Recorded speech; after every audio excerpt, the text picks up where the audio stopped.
дуруд ба мухлисони барномаи дар шабакаҳои иҷтимоӣ. Фирдавси Хурсанд топ хабарҳои варзишии имрӯзаро бароятон мегӯяд. Рафтем.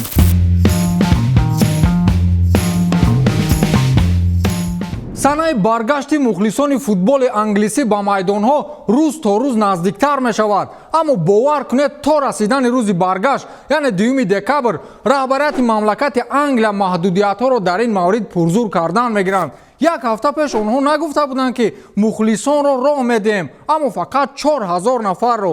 имрӯз боз ин қарори худро дигар карданд. шумораи мухлисоне ки баъди 2 декабр ба майдон роҳ дода мешаванд набояд беш аз 2000 нафар бошад. болои сӯхтан намакоб ин қарор ба чанд дастаи дигар тамоман рабт надорад. масалан, мухлисони дастаҳои Манчестер Юнайтеду Манчестер Сити ҳоло ба майдон роҳ дода намешаванд. тибқи қарори мақомотҳои қудратии Англия фақат барои 10 даста имкон аст ки 2000 мухлисро ба майдон роҳ диҳанд. инҳо дастаҳои Тоттенхем, Челси, Вестхэм, Кристал Пэлас, Арсенал, Фулхэм, Ливерпул, Эвертон, Брайтон ва Саутҳемптон мебошанд. барои мухлисони чанд дастаи дигар аз қабили Астон Вилла, Вулверхэмптон, Манчестер Юнайтед, Манчестер Сити, Ньюкасл, Лидс Юнайтед, Вест Бромвич, Шеффилд, Лестер ва Бёрнли ҳоло дарҳои майдонҳо баста аст. сабабаш ин аст ки шаҳрҳое ки базаҳои футболии дастаҳои мазкур он ҷо аст, ҳоло ҳам шумораи гирифторони вируси корона афзоиш меёбад. аз ин хотир мухлисони дастаҳои мазкур ҳоло ҳам пушти оинаи нилгун аз тамошои бозии дастаи дӯстдоштаашон лаззат мебаранд. собиқ нимҳимоятгари дастаҳои Реал Мадрид ва Аланияи Владикавказ Ройстон Дренте дар мавриди ба дастаи кавказӣ пайвастан ва ба шаробнӯшӣ майл доштани мардуми рус ҳарф зад. соли 2013 Ройстон Дренте баъди Реал зуд ба дастаи Алания пайваст шуд ва инро қисса кард. бачаҳои Кавказ зиёд мехостанд ки ман бо дастаи Алания шартнома имзо кунам. ман он қадар майл надоштам, вале онҳо чанд маротиба ба мағозаи ман омаданд ва зиёд хоҳиш карданд. ман гуфтам ки чандин вақт шуд футбол накардам ва вазнам низ хеле зиёд аст. онҳо гуфтанд ки ин он қадар муҳим нест. хулас ман бо ин даста шартнома имзо кардам. Владикавказ шаҳри орзуҳо нест, балки як вайронаро мемонад. ҳатто агар ту пули зиёд ҳам дошта бошӣ, он ҷо ба роҳат зиндагӣ карда наметавонӣ. дар бораи шаробнӯшӣ, бале мо арақро кам кам истифода мебурдем. ӯ барои бачаҳо маҳсулоти аз ҳама асосӣ буд. ҳатто дар автобуси дастаи Алания шишаҳои арақ ба мушоҳида мерасид. ин ҷо ку Россия аст, не? гуфтааст Ройстон Дренте. боз ман мегӯям ки чаро аксарияти футболбозони Русия дар қисми дуюми бозӣ ба қавле меланганд. гап дар ин ҷо будааст. Диего Марадона Синагра, писари Диего Марадонаи марҳум, феълан дар беморхона бистарӣ аст ва табибон вазъи саломатиашро на он қадар хуб арзёбӣ мекунанд. ҳатто ба иттилои журналисти машҳур Танкреди Палмери, ӯ зери асбоби нафасдиҳии сунъӣ қарор дорад ва хабари марги падарашро аз ҳама охир фаҳмид. ин дар ҳолест ки чанде пеш Марадонаи хурдӣ бо сабаби гирифтор шудан ба вируси корона ба беморхона афтод ва вазъи саломатиаш хеле бад арзёбӣ мешуд. Танкреди Палмери дирӯз дар саҳифаи твиттери худ навишт ки Марадонаи хурдӣ ҳоло зери асбоби нафаскашии сунъӣ қарор дорад ва як журналисти машҳур ба ӯ хабар додааст ки падарат даргузашт. ман хоҳиш мекунам ки аввал худро эҳтиром кунед ва бачаро ба ҳоли худаш гузоред, навиштааст Танкреди Палмери. Дони Ван де Бек, футболбози дастаи Манчестер Юнайтед, имкон дорад то идомаи фаъолияти худро дар дастаи Ювентус гузаронад. ин дар ҳолест ки тобистони ҳамин сол Ван де Бек аз дастаи Аякси Амстердам бо маблағи 40 миллион евро ва ҷамъи бонусҳо ба дастаи Эмю омад ва дар 6 бозии иштирок кардааш 1 гол ба самар расонид. хулас дастаи Ювентус аллакай бо дастаи англисӣ дар робита буданд ва мавзӯи тариқи иҷора ба ин дастаи рафтани Ван де Бекро баррасӣ карданд. гуфта мешавад ки Туриниҳо мехоҳанд имсол ҳолландиро тариқи иҷора ба даста баранд ва мавсими оянда шартномаи ҳамкорӣ ба имзо расонанд.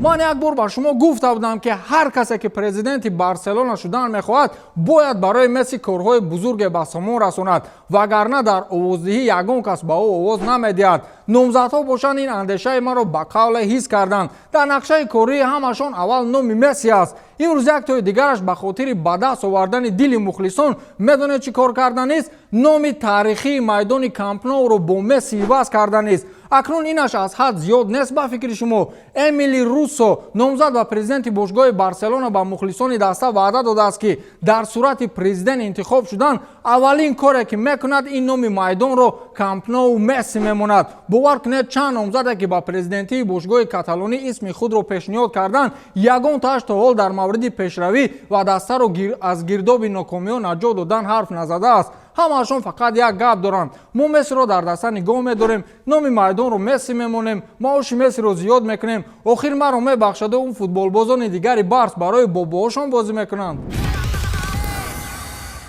футболбозони дастаи Наполи ба хотири эҳтироми рӯҳи легендаи дастаи худ Диего Марадона бо рақами 10 ба майдон баромаданд. ин дар ҳолест ки дастаи Наполи дар даври чоруми рақобатҳои Лигаи Аврупо шоми гузашта бо дастаи Риекаи Хорватия рақобат намуд ва оғози бозӣ низ чун анъана бо дақиқаи хомӯшӣ сар шуд ва ҳамаи бозигарони дастаи Наполи пушти ба истилоҳ футболкаашон рақами 10 ва номи Марадона навишта шуда буд. Марадона аз соли 1984 то соли 1991 шарафи дастаи Наполиро ҳимоя мекард. аз ин рӯ раҳбарияти бошгоҳ ба хулосае омаданд ки шоми гузашта бо пӯшидани футболкаи рақами 10 исми футболбози дастонро арҷ гузоранд. ёдат ба хайр легендаи футбол.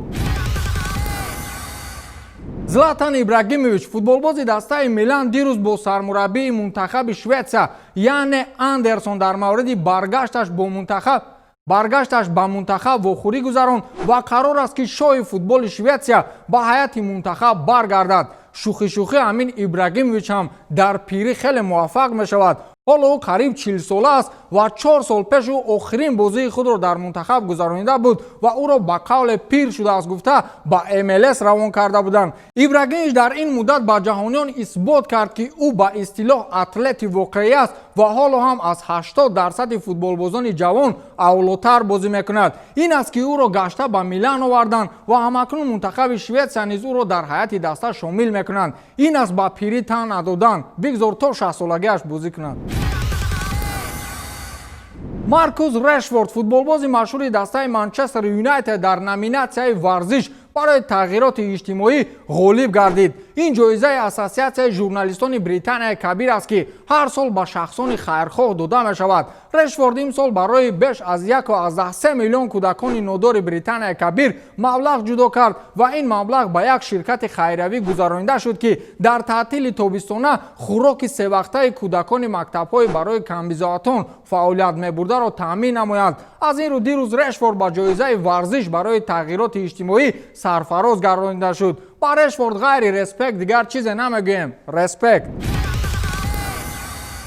санаи набарди зуртарин одамони бокс Майк Тайсон ва Рой Джонс нафас ба нафас наздик мешавад ва дирӯз аллакай маълум гардид ки ҳардуи онҳо дар ин набард чӣ қадар маблағ ё худ ба истилоҳ гонорар ба даст меоранд. тибқи хабаргузории маҷаллаи Yahoo Sports, Тайсон дар ин набард $10 миллион ва Джонс бошад $3 миллион маблағ ба даст хоҳанд овард. гуфта мешавад ки ин ҷамъи маблағҳое аст ки дар маҷмӯъ ҳардуи варзишгарон ба даст меоранд, ҳам аз фурӯши пахши телевизионӣ ё худ PPF ва ҳам дар дуэли намоишӣ ва чорабиниҳои дигари то рақобат. хулас ин рақобат барои ҷаҳониён ҳамчун рақобати олӣ қурб дорад ва барои Тайсону Джонс бошад ғайр аз манфиати пулӣ чизе дигар муҳим нест. имсол ба фикри шумо беҳтарин футболбози сол аз рӯи фарзияи FIFA киро эълон мекунанд? пешгӯӣ кардан хуб нест, вале ман ба ин ҷоизаро соҳиб шудани Левандовски шубҳа надорам, ҳарчанд ин кори ба қавли ду одами мефаҳмидагӣ аст. хулас номзадҳо ба унвони беҳтарин бозигари сол аз рӯи фарзияи Федератсияи байналмилалии футбол яъне FIFA маълум шуданд. дар ин бора сомонаи расмии ин созмон хабар медиҳад. барои ҷоиза Тиаго Алкантара, собиқ бозигари Бавария ва бозигари феълии Ливерпул, Криштиану Роналдо аз Ювентус, Кевин Де Брюйне аз Манчестер Сити, Роберт Левандовски аз Бавария, Садио Мане аз Ливерпул, Килиан Мбаппе аз Пари Сен-Жермен, Лионел Месси аз Барселона, Неймар аз Пари Сен-Жермен, Серхио Рамос аз Реал Мадрид, Муҳаммад Салоҳ ва Вирҷил ван Дайк аз Ливерпул довталабони асосиянд. маросими супоридани ҷоизаҳо рӯзи 17 декабр баргузор мешавад. Лео Месси аргентинӣ охирин футболбозе аст ки аз рӯи фарзияи созмони мазкур футболбози беҳтарини соли 2019 эълон гардида буд. сомонаи расмии телевизиони варзиш имрӯз аз муваффақияти як футболбози ҷавони тоҷик дар яке аз дастаҳои хориҷӣ фаъолият мебарад иттилоъ дод. бино ба иттилои сомонаи мазкур, ҳамлагари тими миллӣ ва ҷавонони тоҷикистон Шаҳром Самиев ки дар бошгоҳи Динамо Автои Тираспол бозӣ мекунад, дар дивизиони миллии Молдова голи навбатиашро ба самар расонид. гуфта мешавад ки Самиев дар 7 бозии Динамо Авто дар дивизиони Молдова 2 гол задааст. Шаҳром дар ҷоми Молдова бошад муаллифи як голи дигар гардидааст. пас аз 20 даври рақобатҳо Динамо Автои Шаҳром Самиев 28 имтиёз ба даст оварда дар ҷадвали чемпионат зинаи панҷумро ишғол мекунад. бигзор бачаҳои мо муваффақ бошанд то гуфти бобоҳомо сарамон ба осмон расад. ва ҳамин тамом, то дидор, хайр.